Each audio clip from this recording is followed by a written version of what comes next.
नमस्कार मेरे प्यारे भाइयों, आज का एक प्यारा टाइटल है, उसका नाम है कैदी और कोकिला, है ना। कोकिला से यहाँ पर जिस बात का मतलब है वो है आपके पास कोयल्स है।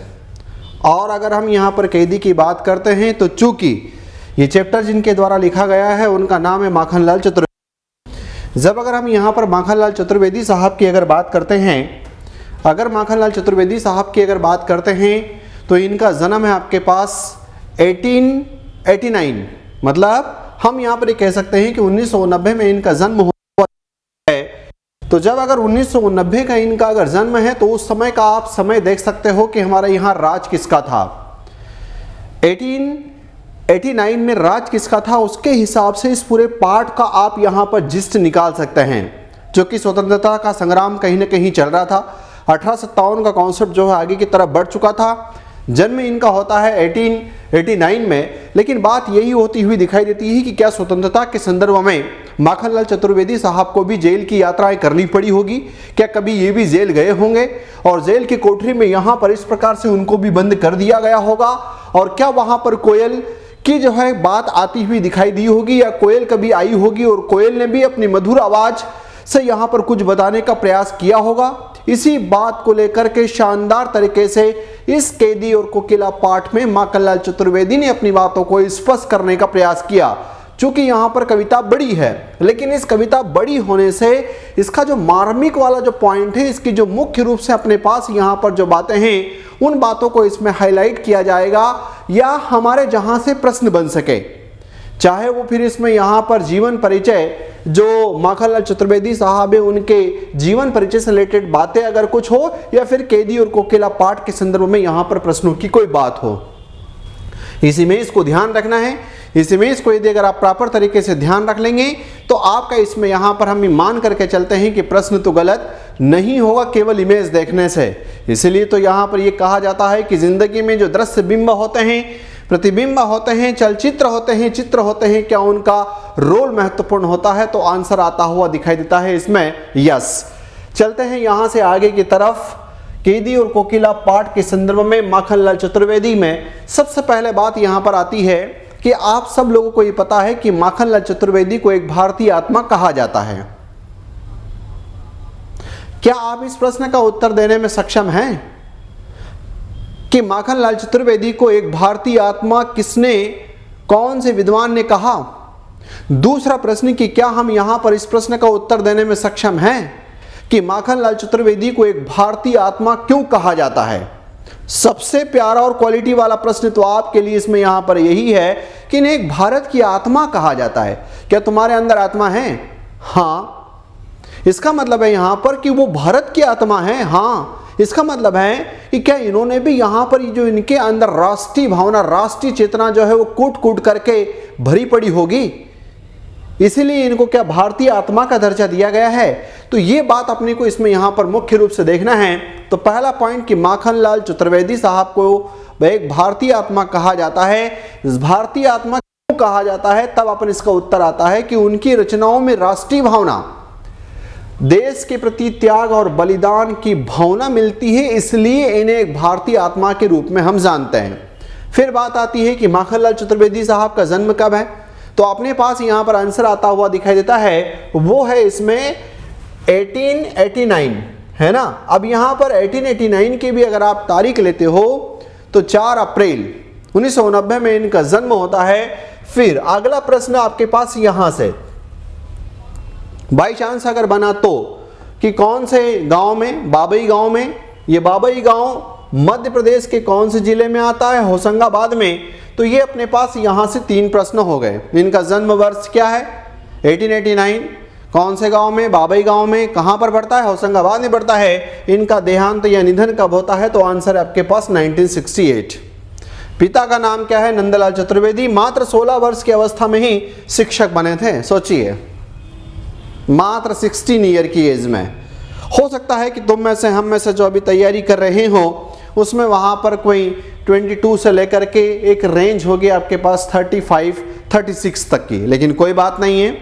ठीक है कि उनका भी एक अपना समय रहा होगा, अपना भी एक समय रहा होगा, लेकिन सफलता जब भी मिलेगी चाहे बसंत के बाद भी अगर फूल खिलता है तो फूल का महत्व होता है, इसलिए यहाँ पर चिंता की बात न करें। तो यहाँ पर पॉइंट आपके पास आया इसमें। फिर चलते हैं यहाँ से, अगली एक दो बातें और इनसे रिलेटेड कर लें। अगला पॉइंट अपने पास आता है, किसी भी हालात में ये तीनों पॉइंट, एक प्रभा वाला, एक कर्मवीर वाला और एक आपके पास यहाँ पर प्रताप वाला, ये आप याद रखें, इनका इन्होंने संपादन का कार्य किया है ना। तो जब अगर आपके पास बात इसमें आती है तो प्रभा पत्रिका, कर्मवीर और एक अपने पास है यहाँ पर प्रताप, क्या इसमें सन याद रखें? वैसे तो ज़रूरत नहीं है कि प्रभा पत्रिका का संपादन सन 1913 में किया, कर्मवीर का 1919 में और प्रताप का 1924 में, ऐसा याद रखने की ज़रूरत नहीं है। लेकिन प्रश्न यहाँ पर क्वालिटी वाला ये है कि कर्मवीर के संपादक निम्नलिखित में से कौन से कवि रहे हैं? प्रभा पत्रिका का संपादन निम्नलिखित में से किसने किया है? ये दो प्रश्न पहले भी जनरल टाइप की एग्जाम में भी यहाँ पर कई बार आ चुके हैं। तो चूंकि आपका पेपर ही उसी बात को लेकर के हो रहा है, तो यहाँ से जो है इनकी ये दोनों प्रश्न बनते हुए दिखाई देंगे। इस पर आप फोकस करने का काम करें यहाँ पर। फिर आगे प्रमुख अगर कृतियों की बात करें, चूंकि हम यहाँ पर जिस बात को डिस्कस कर रहे हैं वो है केदी और कोकिला, लेकिन यहाँ पर हिमकिरीटिनी, साहित्य देवता, हिम तरंगिणी, वैणी, लो गूंजे धरा जैसी रचनाएं भी इन्होंने यहाँ पर लिखी है। और अगर आपको याद हो तो हिम तरंगिणी के लिए इन्हें साहित्य अकादमी पुरस्कार भी प्राप्त हो चुका है। ठीक है, फिर यहाँ से आगे की तरफ चलें। 1943 में इन्हें देव पुरस्कार मिला। प्रश्न आ सकता है कि माखनलाल चतुर्वेदी को 1943 में कौन सा पुरस्कार मिला, तो उत्तर जाएगा आपके पास यहाँ पर देव पुरस्कार। इस बात का यहाँ पर आप अंदाजा लगाएं कि 1947 से ही पहले इनको देव पुरस्कार 1943 में मिल चुका है। फिर उसके बाद में पद्म भूषण मिलता है 1963 में और साहित्य अकादमी पुरस्कार इनको मिलता है 1955 में। और ये जिस रचना के लिए मिलता है उसका नाम है हिम तरंगिणी।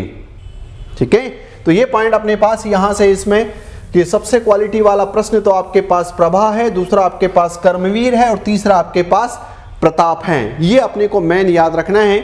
बाई चांस व्यक्तिगत पर बात आ जाए तब यहाँ पर पूछा जा सकता है कि साहित्य अकादमी पुरस्कार कौन सी रचना के लिए और कब दिया गया, तो हिम तरंगिणी के लिए 1955 में दिया गया। ये अपने को इसमें यहाँ पर कहीं ना कहीं याद रखना है। फिर यहाँ से आगे बढ़े तो वे देशभक्त थे, यह हम सब जानते हैं। वो देशभक्त कवि और प्रखर पत्रकार थे, इसलिए तो यहाँ पर प्रभा पत्रिका में, कर्मवीर पत्रिका में, प्रताप में यहाँ पर इनका नाम जो है संपादन में आता हुआ दिखाई देता है ना। फिर यहाँ पर भोपाल का माखनलाल चतुर्वेदी पत्रकारिता विश्वविद्यालय इन्हीं के नाम पर बना है। इनको सम्मान देने के संदर्भ में मध्य प्रदेश सरकार के द्वारा माखनलाल चतुर्वेदी पत्रकारिता विश्वविद्यालय की स्थापना की गई। आपके लिए मैं यहाँ से हट करके एक प्रश्न दे देता हूं कि माखनलाल चतुर्वेदी पत्रकारिता विश्वविद्यालय कहाँ है, तो उत्तर दे दिया भोपाल में। लेकिन इसकी स्थापना कब हुई, आप कमेंट बॉक्स में मुझे लिख करके बताएं कि इसकी स्थापना कब हुई। चलते हैं यहां से आगे की तरफ। इसमें माखनलाल चतुर्वेदी की रचनाएं, ये पॉइंट सबसे बड़ा है आपके पास। राष्ट्रीय भावना, राष्ट्रीय भावना, राष्ट्रीय भावना से प्रेरित है। सन 1921-22 में असहयोग आंदोलन में इन्होंने पार्टिसिपेट किया और सक्रिय रूप से भाग लेने की वजह से ये जेल भी गए। सन 1921-22 में असहयोग आंदोलन में सक्रिय रूप से पार्टिसिपेट करते हैं और पार्टिसिपेट करने के कारण इनको कहीं ना कहीं जेल भी जाना पड़ता है। ये बात जो है इसमें यहां पर आती हुई दिखाई देती है। फिर नेक्स्ट पॉइंट, अब यहां से यदि पाठ पर आधारित प्रश्नों का कॉन्सेप्ट अगर बनता है तो यहां से आपका बन जाएगा। ये जो अब आगे मैं जो बताने वाला हूं वो आमतौर पर आपको जो पाठ है कि केदी और कोकिला पाठ आप लोगों को क्यों पढ़ाया जा रहा है, आप बच्चों को क्यों पढ़ाते हो, किस बात के लिए जो है वहां पर उसमें किसका जिक्र किया गया है, ये बातें इसमें यहां पर आएगी। तो पॉइंट आया कि ब्रितानी उपनिवेशवाद के शोषण तंत्र का मतलब हम यहां पर किसी के अंडर में थे, किनके, तो उत्तर आता है ब्रिटिशर्स के। उनके उपनिवेश में थे, मतलब उनका राज था हमारे ऊपर, के शोषण तंत्र का बारीक विश्लेषण करती केदी और कोकिला कविता बहुत लोकप्रिय है। केदी और कोकिला क्या है, तो आंसर एक कविता है, बहुत लोकप्रिय है। किस बात का इसमें यहाँ पर वर्णन किया गया है, शोषण तंत्र का बारीकी से विश्लेषण किया गया है कि इनका जो ब्रिटिशर्स के द्वारा हमारे भारतीयों का किया जा रहा था। फिर यहाँ पर यह कविता भारतीय स्वाधीनता सेनानियों के साथ जेल में किए गए दुर्व्यवहारों, बेसिकली यहाँ पर इसका जो फोकसिंग पॉइंट है वो किधर की तरफ जा रहा है, तो जो भी हमारे स्वाधीनता संग्राम के जो सेनानी थे वो जेल में उनके साथ किए गए दुर्व्यवहार और यातनाओं मार्मिक साक्ष्य कहीं न कहीं प्रस्तुत करती हुई दिखाई देती है, या इसका इसमें यहाँ पर जिक्र है, इसका इसमें वर्णन है। फिर आगे, कवि जेल में एकाकी और उदास थे क्योंकि वहां पर नो डाउट उनकी जो परिस्थिति का है विश्लेषण किया गया है। कोकिल से अपने मन का दुख, कोकिला से अपने मन का दुख, कोयल से अपने मन का दुख, असंतोष और ब्रिटानी शासन के प्रति अपने आक्रोश को व्यक्त करते हुए वह कहता है कि यह समय मधुर गीत गाने का नहीं, कौन कहता है। तब आपके पास यहां पर आएगा कि माखनलाल चतुर्वेदी कहता है, कवि कहता है। वह कहता है, कौन कहता है, कवि कहता है। कवि कौन है, तो माखनलाल चतुर्वेदी है। किसकी रचना है, तो कैदी और कोकिला माखनलाल चतुर्वेदी एक भारतीय आत्मा की रचना है। यह समय मधुर गीत गाने का नहीं है, किससे कहता है, ये प्रश्न है आपके, किससे कहता है, तो उत्तर जाएगा इसमें यहाँ पर कोयल से, बल्कि मुक्ति का गीत सुनाने का है। मधुर गीत हमको नहीं सुनना, हमें तो मुक्ति का, हमें तो यहाँ पर स्वतंत्रता का गीत जो है वो सुनना है कि अब इन ब्रिटिशर्स से हम पूरी तरीके से मुक्त हो गए। कवि को लगता है कि कोयली पूरे देश को एक कारागार के रूप में देखने लगी है। मतलब यहाँ पर वो अपनी भावनाओं को, चूंकि कविता बड़ी है तो उसमें निकल करके आता है, इसलिए अर्धरात्रि में चीख उठी। जबकि यहाँ पर कोयल का समय तो यह है कि कोयल तो दिन में गाना गाती हैं, ये अर्धरात्रि में क्यों चीख उठी है। तब यहाँ पर कई बार इसमें जब कविता आगे की तरफ बढ़ती है तो माखनलाल चतुर्वेदी इनसे बिल्कुल ऐसे प्रश्नात्मक रूप में ये बात चलती है जैसे बात चल रही हो, है ना। यह कविता माखनलाल चतुर्वेदी की देशभक्ति, स्वतंत्र संग्राम का संघर्ष और अंग्रेजी हुकूमत के अत्याचारों को दर्शाती है। यहां पर इसका कहीं ना कहीं जिक्र है।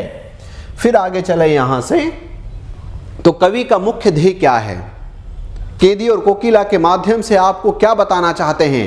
तब यहां पर आया कि भारतीय स्वतंत्र संग्राम की वेदना को, भारतीय स्वतंत्र संग्राम की वेदना को कि कितनी जो है वहां पर इनको कष्ट पीड़ाएं झेलनी पड़ी।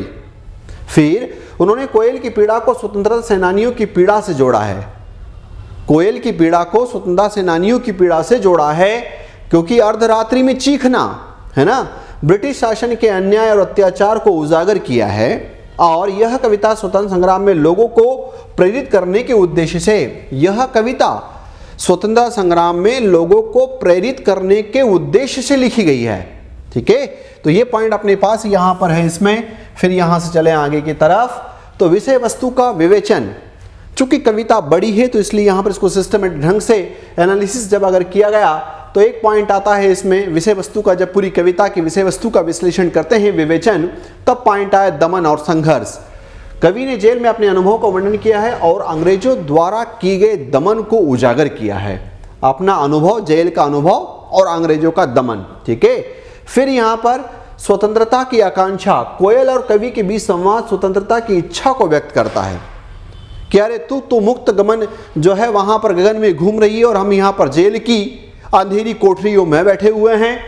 फिर अगला पॉइंट इसमें करुणा और पीड़ा, कोयल की आवाज में दर्द कवि को ब्रिटिश अत्याचारों की याद दिलाता है जब वो अर्धरात्रि की चीखने की बात आती है। फिर यहां पर कोयल का प्रतीकात्मक अर्थ, कोयल यहां स्वतंत्रता की चाहत और स्वतंत्रता संग्राम में भाग लेने के लिए जागरूकता का प्रतीक बनती है। फिर यहां से इसमें आगे रात और काले रंग का प्रतीकात्मक प्रयोग, मतलब यहां पर प्रतीकों के रूप में, बिंबों के रूप में माखनलाल चतुर्वेदी के द्वारा इस कैदी और कोकिला पाठ को जब समझाने का प्रयास किया गया तो रात और काले रंग का, अंधेरी रात, जेल की कोठरी और पहरेदारों का वर्णन गुलामी के अंधकार को दर्शाता है। फिर आगे रूपकों और उपमाओं का प्रयोग, कुछ इसमें यहां पर इस प्रकार की बातें हैं। लोहे की जंजीरें गहनों के समान है, इसका मतलब क्या है, स्वतंत्रता सेनानियों का बलिदान। प्रश्न आपको आ सकता है कि लोहे की जंजीरें गहनों के समान है, इसका तात्पर्य क्या है केदी और कोकिला पाठ के संदर्भ में, तब अपने को उत्तर देना पड़ेगा स्वतंत्रता सेनानियों का बलिदान। फिर यहां पर कोल्हू की आवाज हमारी जिंदगी का गीत बन गया है। कोल्हू का आवाज है ना, संघर्ष और परिश्रम का प्रतीक, लगातार कोल्हू के बैल के रूप में यहां पर वेदनाएं पीड़ाएं झेलते रहना। फिर पॉइंट आया ब्रिटिश शासन का कुआं धीरे धीरे खाली कर रहे हैं। इस पॉइंट का मतलब है ब्रिटिश सत्ता को खत्म करने की उम्मीद धीरे धीरे जागती हुई दिखाई दे रही है। यह आपके पास यहां पर रूपक का, उपमा का यह अर्थ होता हुआ दिखाई दे रहा है। नेक्स्ट पॉइंट, शक्ति और करुणा का मिश्रण। भाषा में वीर रस और करुण रस का बड़ा ही सुंदर तरीके से यहां पर संयोग या इसका विवेचन कहीं ना कहीं किया गया है। फिर लास्ट में कविता की समीक्षा 2-3 पंक्तियों के रूप में, यह रचना राष्ट्रीय चेतना को, यह कविता राष्ट्रीय चेतना को जागृत करने के उद्देश्य से, ध्येय से, लक्ष्य से पंडित माखनलाल चतुर्वेदी के द्वारा एक भारतीय आत्मा के द्वारा लिखी गई। इसमें अंग्रेजों के अत्याचारों का वर्णन है, परंतु आशा और हौसलों का भी संदेश दिया गया है। अंग्रेज ठीक है, जितने अत्याचार हो रहे हैं वो हो रहे हैं वहां पर ब्रिटिशर्स के द्वारा, लेकिन उसी के साथ हमारी आशाएं अभी भी बंधी हैं, हमारे हौसले अभी भी बंधे हुए हैं। कवि ने स्वतंत्रता संग्राम को सिर्फ एक राजनीतिक संघर्ष नहीं बल्कि मानवीय पीड़ा के रूप में प्रस्तुत किया है कि स्वतंत्रता संग्राम केवल एक राजनीतिक संघर्ष नहीं है बल्कि ये मानवीय पीड़ाएं हैं, मानवीय पीड़ा के रूप में कहीं ना कहीं प्रस्तुत किया है। फिर अगला पॉइंट, कोयल के माध्यम से पूरे वातावरण को जीवंत किया गया है जिससे पाठक भावनात्मक रूप से कविता से जुड़ जाए। इस प्रकार से यहाँ पर इसको पूरा का पूरा पाठ आपके समक्ष प्रस्तुत किया गया है। अब उम्मीद करते हैं कि इससे रिलेटेड जो क्वालिटी वाले जो प्रश्न होंगे वो जो है कहीं ना कहीं आपको इसमें यहाँ पर आते हुए दिखाई देंगे। चलते हैं प्रश्नों की तरफ। सबसे पहला प्रश्न, जहाँ पर आमतौर पर परिचय से रिलेटेड जब हम बात करते हैं तो उससे रिलेटेड प्रश्न नंबर 1, माखनलाल चतुर्वेदी का जन्म कब और कहाँ हुआ? ए, देखिए क्या शानदार ऑप्शन बना है 1989, ये आपको याद था? हाँ, पर ये उत्तर गलत है। 1989 बाबई और होशंगाबाद ये सही है, और ये जो है नीचे के दोनों ही पॉइंट आपके पास इसमें यहाँ पर गलत जाते हुए दिखाई देते हैं। तो इसलिए इसका सटीक उत्तर यहाँ पर क्या जाएगा? तो इसका सटीक उत्तर जाएगा इसमें 19 की बजाय यहाँ पर 1889 है ना। अपन ने उसमें वहां पर भी आगे भी चर्चा की है, इसमें स्पष्ट यहाँ पर लिखा भी हुआ है। तो ये 1889 की बात है, कहाँ? बाबई होशंगाबाद जिले में। नेक्स्ट क्वेश्चन, माखनलाल चतुर्वेदी को किस पत्रिका के संपादन से प्रसिद्धि मिली? यहां पर जब अगर अपन इसमें देखते हैं इसमें तो बात इसमें आती हुई दिखाई देती है कि क्या सरस्वती है, या फिर आपके पास यहां पर वीर नामक पत्रिका है, या फिर यहां पर प्रताप है, या फिर यहां पर ताप है, या फिर आपके पास प्रभा है। तो आंसर इसमें सरस्वती नो, वीर नो, ताप नो, आंसर है यहां पर प्रभा। और प्रभा पत्रिका मैंने आपको पहले बताई, कई बार ये प्रश्न जो है वो आपसे पूछा जा चुका है, इसमें जो है आप इसको यहां पर ध्यान रखें। अगला प्रश्न, माखनलाल चतुर्वेदी को किस रचना के लिए साहित्य अकादमी पुरस्कार मिला था? क्या हिम तरंगिणी के लिए, मरण जयी के लिए, युग चरण के लिए, या माता के लिए? तो इसका उत्तर आपके पास क्या है? बिल्कुल सारे ही लोगों का इसमें यहां पर सही उत्तर है, हिम तरंगिणी के लिए इन्हें साहित्य अकादमी पुरस्कार मिला था। क्वेश्चन नंबर 4, माखनलाल चतुर्वेदी को पद्म भूषण सम्मान कब मिला? 1955 में, 1960 में, 63 में, 68 में? तो अभी अपन ने देखा यहां पर कि इसमें जब अगर अपन देखते हैं तो इसका उत्तर क्या जाएगा? इसका जाएगा आपके पास 1963 है ना, 1963 में है, क्योंकि 55 वाला कॉन्सेप्ट तो साहित्य अकादमी पुरस्कार था, इसलिए इसका सटीक उत्तर क्या है? 1963। चलते हैं नेक्स्ट क्वेश्चन। अगला प्रश्न, निम्नलिखित में से किस पत्रिका को माखनलाल चतुर्वेदी द्वारा संपादित नहीं किया गया? ए कर्म, बी प्रताप, सी प्रभा, डी हिंदू से इनका जो है यहां पर कोई संपर्क नहीं रहा है।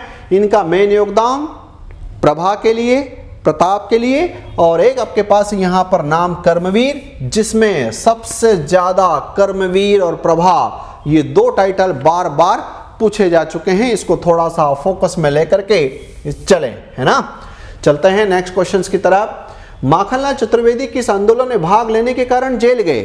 क्या उन्होंने वहां पर असहयोग आंदोलन में भाग लिया? Yes, no, no, no. यहां पर प्रश्न ये है कि जेल गए, तो असहयोग आंदोलन 1921-22 में सक्रिय रूप से भाग लेने के लिए इनको जेल की यात्रा करनी पड़ी है। जेल ये जाते हैं और तभी शानदार वाला जो है वो आपके पास पाठ आता हुआ दिखाई देता है, कविता आती हुई दिखाई देती है। नेक्स्ट क्वेश्चन, माखनलाल चतुर्वेदी के सम्मान में किस विश्वविद्यालय की स्थापना की गई है? ए भोज, no, Devi Ahilya, no, Vikram, no, Makhanlal Chaturvedi पत्रकारिता विश्वविद्यालय, यह है भोपाल में। लेकिन मैंने आपसे यहां पर यह प्रश्न कर लिया इसमें कि माखनलाल चतुर्वेदी पत्रकारिता विश्वविद्यालय की स्थापना कौन से सन में की गई, ये आप कमेंट बॉक्स में मुझे लिख करके भेजेंगे। नेक्स्ट पॉइंट, माखनलाल चतुर्वेदी की कविताओं की मुख्य विशेषता क्या थी? क्या इन्होंने प्रकृति प्रेम को महत्व दिया, प्रेम और विरह को महत्व दिया, भक्ति रस को महत्व दिया?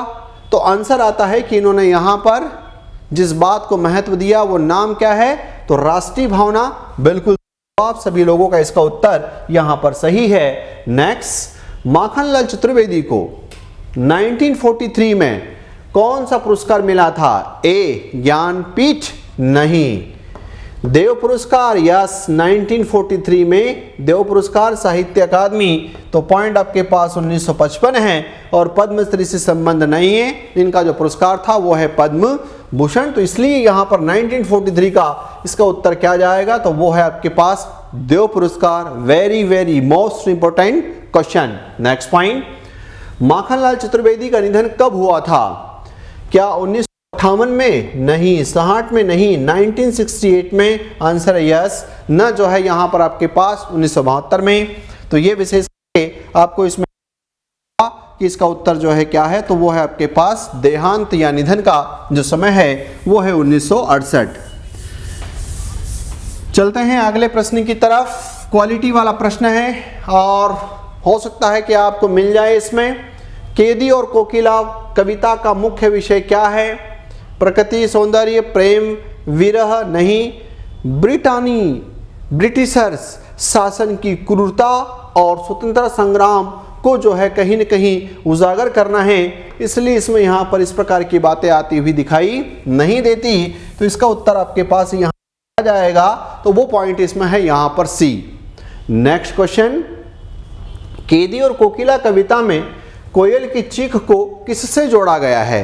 ए बसंत ऋतु के आगमन से, प्रेम की अभिव्यक्ति से, या फिर अपने पास यहाँ पर वर्षा ऋतु के आनंद से? आंसर है नहीं, स्वतंत्रता संग्राम की पीड़ा से यहाँ पर जोड़ा गया है। बिल्कुल मुकेश, रमेश, कैलाश, दिनेश, गणेश, आप सभी का उत्तर यहाँ पर सही है।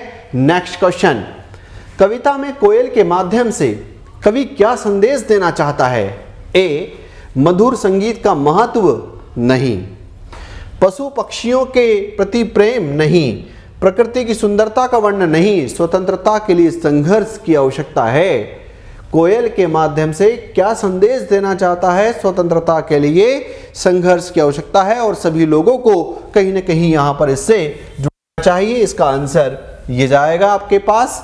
नेक्स्ट पॉइंट 14, कवि को जेल में, कवि को इट मीन्स माखनलाल चतुर्वेदी को, एक भारतीय आत्मा को जेल में कौन सा भाव महसूस होता है?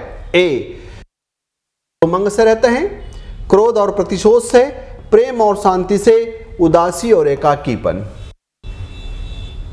पार्ट में यहां पर इनका जब एनालिसिस वाला जब थिंकिंग पॉइंट निकल करके आता है तब वहां पर बात जाती है उदासी और एकाकीपन, इसमें यहां पर जाता है। तो आंसर जाएगा इसमें बी, बिल्कुल सही जवाब। नेक्स्ट पॉइंट, केदी और कोकिला कविता किसने लिखी? रामधारी सिंह दिनकर ने, नहीं। महादेवी वर्मा ने, नहीं। सुभद्रा कुमारी चौहान ने, नहीं। एक भारतीय आत्मा जिनका नाम है माखनलाल चतुर्वेदी, 1889 में जन्मे, बाबई होशंगाबाद में, इस व्यक्तित्व के द्वारा केदी और कोकिला कविता को लिखा गया। बिल्कुल सारे ही लोगों का उत्तर सही है। बबीता, आपका भी उत्तर सही है। नेक्स्ट पॉइंट, केदी और कोकिला कविता में स्वतंत्रता संग्राम का मुख्य संदेश क्या है? शांति और अहिंसा का प्रचार, अंग्रेजों के प्रति प्रेम, प्रकृति प्रेम, भारतीय स्वतंत्रता संग्राम की वेदना। तो आंसर आपके पास यस। कैदी एवं कोकिला कविता में स्वतंत्रता संग्राम का मुख्य संदेश भारतीय स्वतंत्रता संग्राम की जो है वो वेदना के बारे में यहां पर कहीं न कहीं बात होती हुई दिखाई देती है। नेक्स्ट पॉइंट 17, कैदी और कोकिला कविता में कोयल किसका प्रतीक है?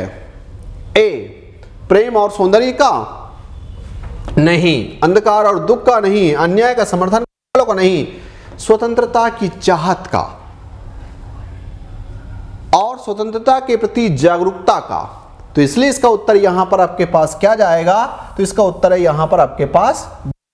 फिर नेक्स्ट पॉइंट, कैदी एवं कोकिला कविता में कवि ने जेल में किन परिस्थितियों का उल्लेख किया है? अंग्रेजों के अन्याय और दमन का, जेल से मिलने वाले स्वादिष्ट भोजन का, कैदियों की सुविधाओं का, जेल में स्वतंत्रता के अनुभूति का। तो आंसर आएगा आपके पास यहां पर अंग्रेजों के अन्याय और दमन का कहीं न कहीं इसमें यहां पर वर्णन होता हुआ दिखाई देता है। फिर अगला पॉइंट, पाठ में रात और काले रंग का प्रयोग, पाठ में रात और काले रंग का प्रयोग किसका प्रतीक है? ए खुशी और उत्साह का, गुलामी और अंधकार का, जीवन के उजाले का, प्रेम और मिलन का। तो इस पाठ के संदर्भ में चूंकि पाठ का मर्म समझ गया तो अब आपके उत्तर ऑटोमेटिक इसमें यहां पर आ रहे हैं, गुलामी और अंधकार का। नेक्स्ट पॉइंट 20, पाठ में कोयल की आवाज कवि को किसकी याद दिलाती है?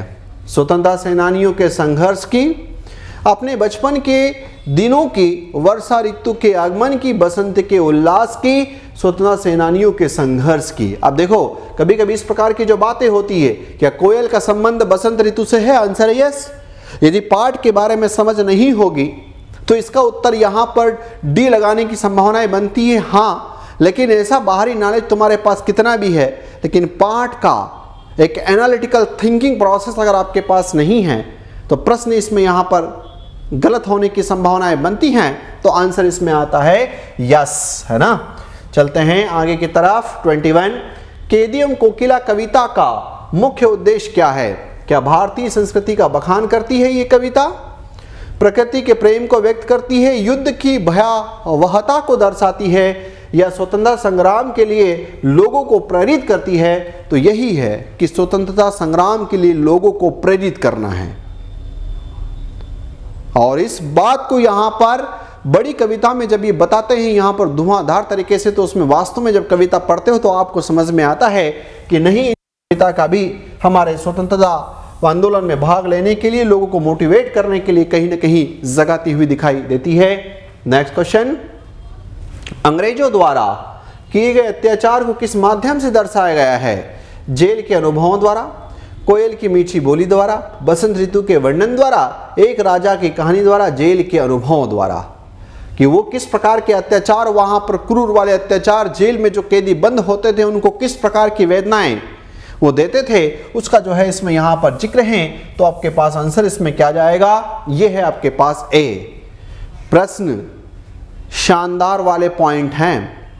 पाठों के नेचर के हिसाब से एक परंपरा के ट्रेंड को साइड में करते हुए कुछ ऐसी चीजें जिसके बिहाव पर आपके कॉन्सेप्ट बन जाएं, उन बातों को ध्यान में रख करके इन प्रश्नों को डेवलप्ड किया गया है, ताकि कहीं ना कहीं आपके कॉन्सेप्ट जो है वो आगे पीछे ऊपर नीचे न हो। रट्टू तोते के भांति अगर कुछ फैक्चुअल इंफॉर्मेशन आती है, क्या है रट्टू तोता वाला कॉन्सेप्ट, जन्म कब हुआ, ये रटने वाली बात है, लेकिन ये जो है यहां पर समझने वाली बात है। ठीक है, चलते हैं नेक्स्ट क्वेश्चन 23। पाठ में कोयल और कवि के संवाद से क्या दर्शाया गया है? स्वतंत्रता की आकांक्षा, प्रेम और सौंदर्य का महत्व, प्रकृति की सुंदरता, शांतिपूर्ण जीवन की महत्ता, स्वतंत्रता की आकांक्षा। कोयल और कवि, क्योंकि कवि माखनलाल चतुर्वेदी 1921-22 में असहयोग आंदोलन में सक्रिय रूप से भाग लेने के कारण जेल का हिस्सा, और कवि कोयल जो है वो स्वतंत्र है ना।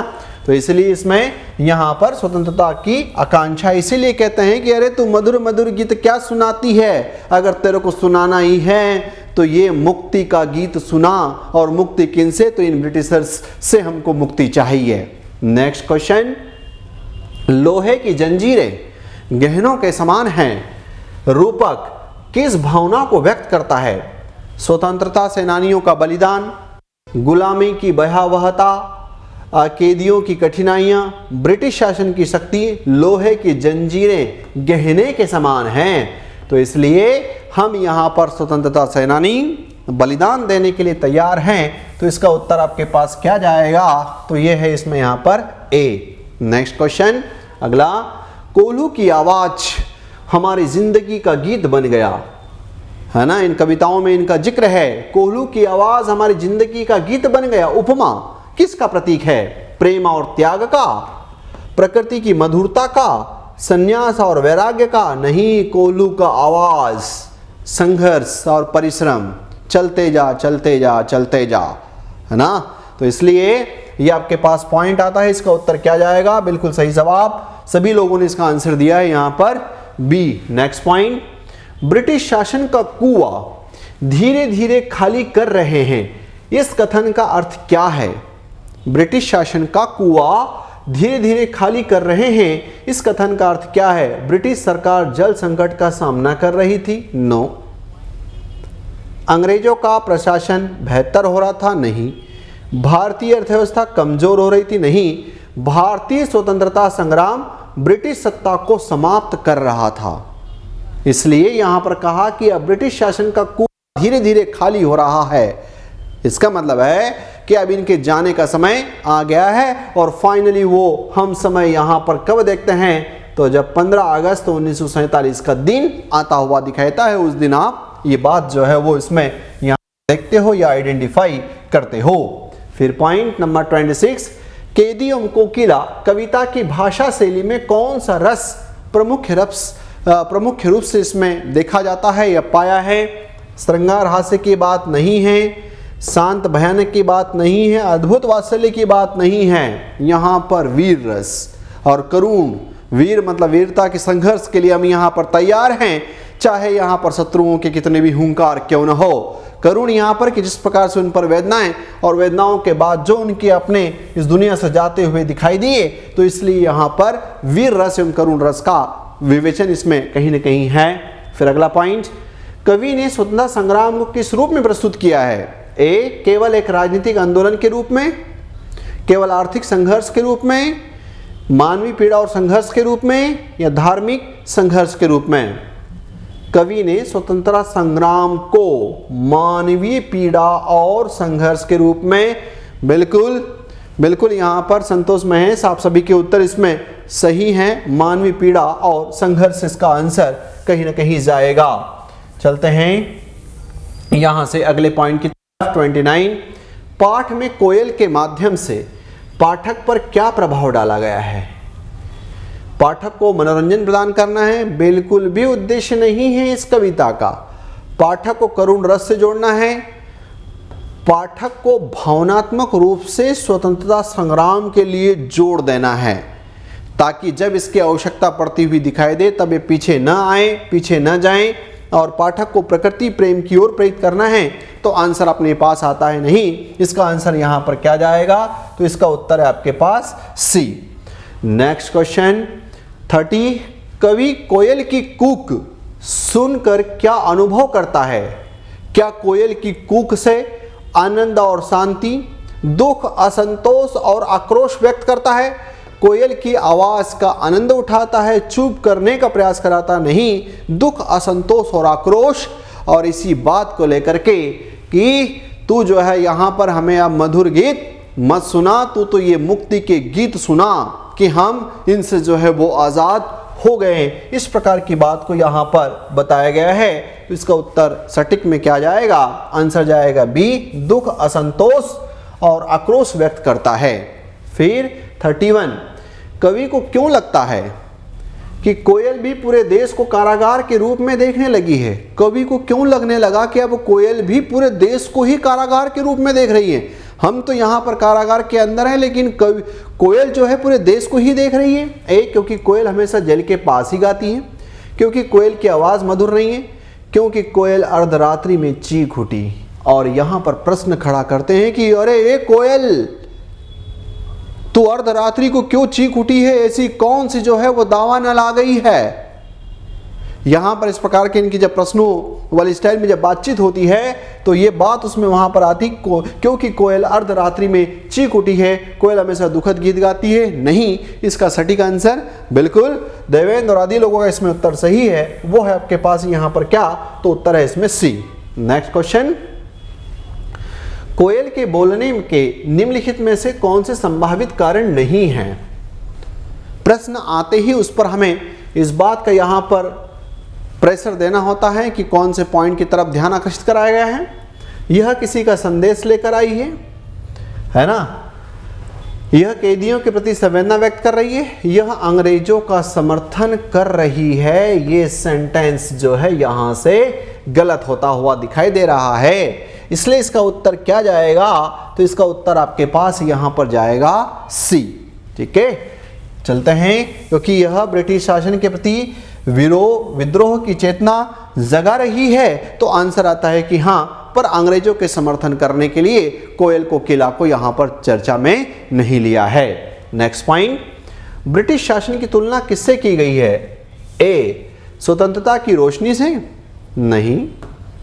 तम अंधकार के प्रभाव से? यस, क्योंकि ब्रिटिश शासन है मतलब हम अंधेरे में हैं, अंधकार में हैं, तम में हैं, तिमिर में हैं, तमिस्र में है, तमस में है, अंधियारे में है, इनका जब तक हमारे ऊपर शासन है, तो इसलिए ये इसका है नहीं, ये इसका है नहीं। बिल्कुल यहां पर कविता के माध्यम से जो निकल करके आता है वो है उसका उत्तर क्या, तो आंसर अपने पास है यहां पर बी।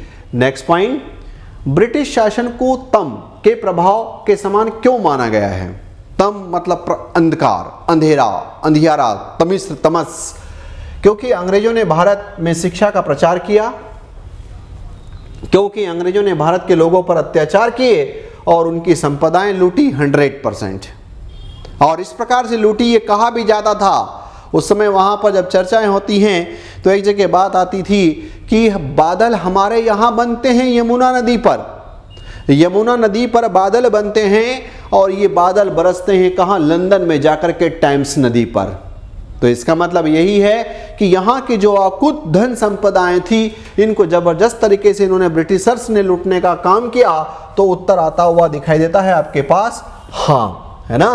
तो इसका आंसर है आपके पास, क्योंकि अंग्रेजों ने भारत के लोगों पर अत्याचार किए और उनकी संपदाओं को लूटा।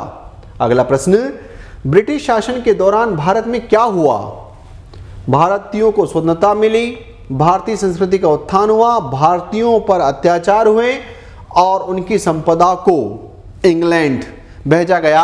और जब हम जीएस के पॉइंट ऑफ व्यू से जाते हैं तो कहते हैं कि यमुना नदी का बादल टेम्स नदी पर गिरना, टेम्स नदी कहाँ है? लंदन, लंदन किसका हिस्सा है? तो उत्तर है आपके पास यहाँ पर इंग्लैंड का। भारत में खुशहाली आई, तो उत्तर है अपने पास यहाँ पर नहीं, है ना। चलते हैं यहां से आगे की तरफ। ब्रिटिश शासन में कैदियों को कौन कौन सी यंत्रणाएं दी जाती थी? उन्हें भरपूर भोजन दिया जाता था? नहीं। दिन भर कोल्हू चलाना, पत्थर तोड़ना, कुएं से पानी निकालने का काम कराया जाता था? हाँ। सम्मान पूर्वक रहना, अंग्रेजी शिक्षा, आंसर आपके पास है यहां पर नहीं। इसका उत्तर जो है इसमें यहां पर क्या जाएगा? तो यह है आपके पास इसमें बी 37। ब्रिटिश जेलों में कैदियों को कहां रखा जाता था? बड़े खुले कमरों में, ऊंची ऊंची दीवारों के बीच, अंधेरी काल कोठरियों में। अंधेरी काल कोठरियों में, सोचो। हवादार आरामदायक स्थानों में स्वतंत्र रूप से घूमने की अनुमति थी? आंसर है आपके पास नहीं। इसका उत्तर यहां पर क्या है? तो इसका उत्तर इसमें यहां पर बी जाता हुआ दिखाई दे रहा है। 38। मृदुल वैभव की रखवाली सी, मृदुल वैभव की रखवाली सी कोकिल बोलो तो। ये बढ़िया इस प्रकार से चर्चाएं धुआंधार है। कोकिल बोलो तो, इस पंक्ति में कवि कोयल से क्या पूछना चाहता है कि मृदुल वैभव मतलब मृदुल स्वभाव की रखवाली सी जो है वो अचानक यहाँ पर ऐसे चीख क्यों उठती है? बता, कुछ तो बता कोकिल कोयला। इसमें पर कोयल से उसकी आवाज का राज पूछना चाहता है? नहीं।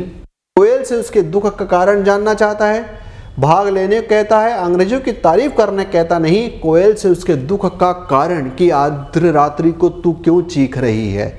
ठीक है, तो इसका उत्तर क्या है अपने पास? इसका उत्तर है यहां पर बी। नेक्स्ट पॉइंट, 39, हूँ मोट खिंचता लगा पेट पर जुआ, हूँ मोट खिंचता लगा पेट पर जुआ, खाली करता हूं ब्रिटिश अकड़ का कुआं, है ना। अब यहां पर हूँ मोट, मोट जो है वो एक लोकल शब्द है, जहां पर सामान्यतः पहले जब खेतों में पंप नहीं हुआ करते थे तब पानी खींचने के लिए बैलों की सहायता से, जुआ मतलब इट मीन्स उसके जो बैलों की गर्दनों के ऊपर रखा जाता है, उसी प्रकार से यहाँ पर व्यक्तियों को उसमें लगा दिया जाता था।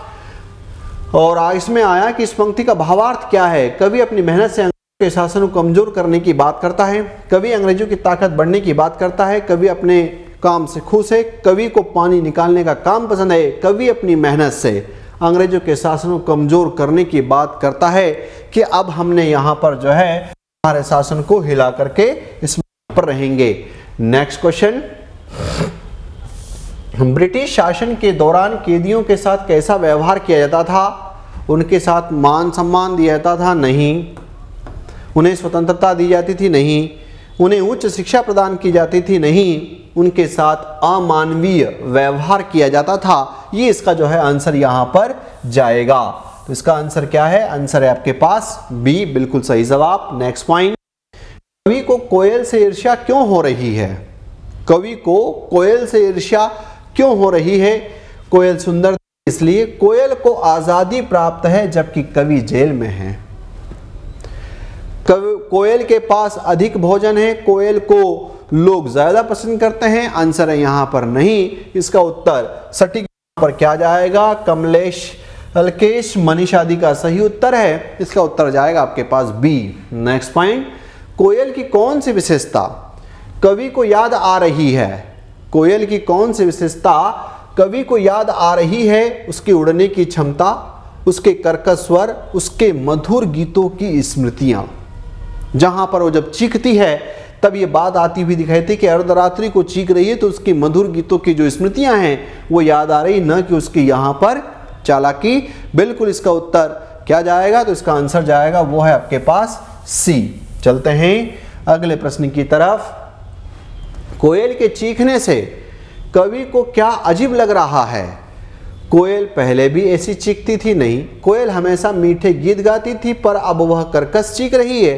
कोयल उसे तंग कर रही है, कोयल अकारण हो रहा है। तो इसका उत्तर आपके पास क्या है, कोयल हमेशा मीठे गीत गाती थी पर अब वह कर्कश चीख रही है। ये इसका आंसर यहां पर जाएगा। नेक्स्ट क्वेश्चन, कवि को क्यों लगता है कि कोयल कैदियों को कमजोर नहीं करना चाहती। कोयल कैदियों को कमजोर नहीं करना चाहती क्योंकि वह कैदियों को ब्रिटिश शासन सरकार खिलाफ विद्रोह के लिए प्रेरित करना चाहती है। बिल्कुल, कैदियों के प्रति दया नहीं, खुदगाना नहीं, वह जेल से भागना चाहती है। आंसर आपके पास नहीं। तो इसका सटीक उत्तर क्या जाएगा, तो ये पॉइंट अपने पास है, इसमें यहां पर ए है ना। नेक्स्ट क्वेश्चन, कवि और कोयल की परिस्थितियों में क्या अंतर है। कोयल खुले आकाश में उड़ रही जबकि कवि जेल की काल कोठरियों में बंद है। बिल्कुल इसका सही उत्तर यही है। कोयल सो सकती है, भोजन मिलता है, कोयल गा नहीं सकती। ये इसके आंसर यहां पर नहीं है। इसका उत्तर जाएगा वो है आपके पास क्या, तो पॉइंट अपने पास यहां पर ए। नेक्स्ट क्वेश्चन, कवि ने हथकड़ियों को गहना क्यों कहा। क्योंकि वे सुंदर होती है, क्योंकि वे स्वतंत्रता संग्राम का प्रतीक है, क्योंकि वे महंगी होती है, क्योंकि वे चमकदार होती है।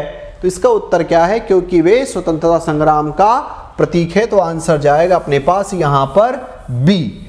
चले नेक्स्ट क्वेश्चन की तरफ। काली शब्द का प्रयोग किस किस के लिए किया गया है। कविता में यहां पर काली शब्द की पुनरावृत्ति बार बार कवि ने की है। केवल कोयल के रंग के लिए नहीं, कोयल का रंग, अंग्रेजों का अन्याय, कोठरी का अंधकार और हथकड़ियों आदि के लिए काली शब्द का बार बार पुनरावृत्ति इस पाठ के अंदर, इस कविता के अंदर यहां पर करते हैं। तो इसका उत्तर क्या आएगा, इसका उत्तर जाएगा आपके पास यहां पर बी। नेक्स्ट प्रश्न, काली तू ए आली पंक्ति में काली शब्द की पुनरावृत्ति से क्या प्रभाव उत्पन्न हुआ। ए कोयल के प्रति प्रेम, कवि के आंतरिक वेदना, निराशा को दर्शाया गया है। बिल्कुल ये शब्द जो है यहां पर जब उस कविता की पंक्ति को पूरा देखते हैं तो उसका जो भावार्थ जाता है वो ये है कि कवि के आंतरिक वेदना और निराशा को दर्शाता हुआ पॉइंट है आपके पास। अंग्रेजों की प्रशंसा की गई है, नहीं। स्वतंत्रता की खुशी जताई गई है, आंसर नहीं। इसका उत्तर जाएगा कवि के आंतरिक वेदना और निराशा को इसमें यहां पर दर्शाया गया है ना। नेक्स्ट पॉइंट, अगला क्वेश्चन अपने लिए यहां पर, कवि को कोयल की चीख किस चीज की तरह प्रतीत होती है? ए, स्वतंत्रता की आवाज, नहीं। जंगल में लगी आग की ज्वालाओं जैसी, हाँ। मीठे संगीत जैसे, नहीं। पक्षियों के कलरव जैसे, नहीं। इसलिए इस पाठ में यहां पर दावानल शब्द का यूज होता है कि ऐसे कौन से कहां जंगलों में आग लग गई है और तूने उसको देख लिया है, इसलिए तू दिन में मधुर गीत गाने वाली अर्धरात्रि को ही क्यों चीख रही है ना। तो इसका उत्तर है आपके पास यहां पर क्या? उत्तर है अपने पास यहां पर बी। नेक्स्ट क्वेश्चन, किस दावानल की ये पंक्ति है, किस दावानल की ज्वालाएं है दिखी? पंक्ति में कवि किससे पूछ रहा है? किस दावानल? दाव जंगल, अनल आग, जंगलों में लगने वाली आग, दावानल। कवि तो यहां पर कोयल से, अपने मित्र से, अपने गुरु से, अंग्रेजों से, मित्र गुरु अंग्रेजों से किसी की कोई चर्चा यहां नहीं है। यहां तो है इसमें जो पूरा प्रश्न उत्तर स्टाइल में जब पाठ आगे बढ़ता है तो इसमें यहां पर कोयल से उसकी चर्चा है ना। तो इसका उत्तर क्या जाएगा? बिल्कुल सही जवाब, इसका आंसर आपके पास ए। नेक्स्ट क्वेश्चन, निम्नलिखित में से कौन सा काव्य सौंदर्य इस कविता में नहीं मिलता? क्या खड़ी बोली हिंदी का प्रयोग हुआ है? हाँ। प्रश्नात्मक शैली में बातें हैं? हाँ, क्योंकि माखनलाल चतुर्वेदी और इस कोयल की जो है वो प्रश्न उत्तर वाली स्टाइल में यहाँ पर बातचीत है। कुछ जगह इसमें अतिशयोक्ति अलंकार बढ़ चढ़ करके वर्णन किया गया है, हाँ, पर हास्य रस इसमें यहाँ पर नहीं है। तो क्या नहीं मिलता? तो आंसर है हास्य रस नहीं मिलता, बाकी चीजें यहाँ पर इसमें मिलती है। ठीक है, चलते हैं अगले प्रश्न की तरफ। अगला, कवि को अपनी तुलना में कोयल का जीवन अधिक स्वतंत्र क्यों लगता है? क्योंकि कोयल मधुर गीत गाती है।